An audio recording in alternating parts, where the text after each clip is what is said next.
महाराष्ट्रातील प्रत्येक अपडेट जाणून घेण्यासाठी आजच मेट्रो रायगडच्या सोशल मीडिया प्लॅटफॉर्मला लाईक, फॉलो आणि सबस्क्राइब करा।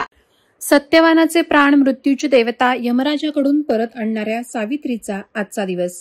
वटपौर्णिमेचं औचित्य साधून अलिबाग परिसरातील सत्यवानांनी सावित्रीचे कुंकू अबाधित ठेवण्यासाठी चक्क बडाच्या झाडाला फेऱ्या मारल्या। अलिबाग बायपास येथे पेण अलिबाग रस्त्याला पडलेले खड्डे बुजवण्यासाठी साकडं यावेळी सत्यवानांनी घातलं। गेली अनेक वर्षांपासून अलिबाग बायपास येथील खड्ड्यांची असणारी समस्या कायमची संपवून संभाव्य अपघाताला आळा घालण्यासाठीची मागणी देखील स्थानिक नागरिकांनी केली। निमित्त रस्त्यावरील खड्डे बुजवण्याचं होतं, परंतु योग मात्र वटपौर्णिमेचा होता। अलिबाग शहराच्या चेंढरे ग्रामपंचायत हद्दीत असणाऱ्या अलिबाग वडखळ रस्त्यावर अनेक वर्ष खड्ड्यांचं साम्राज्य आहे। हे खड्डे बुजवण्याचा अनेकदा प्रयत्न झाला। लोकप्रतिनिधींनी खड्डे बुजवण्याची मागणी देखील केली आहे, परंतु या मागणीला आणि प्रयत्नाला शासनाच्या सार्वजनिक बांधकाम विभागाकडून वाटाण्याच्या अक्षता लावण्यात आल्या आहेत। या रस्त्यावर सुमारे 3 फुटांचे खड्डे पडलेत।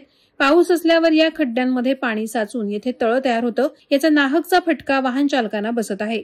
या ठिकाणी कोणत्याही क्षणी अपघात होण्याची शक्यता आहे।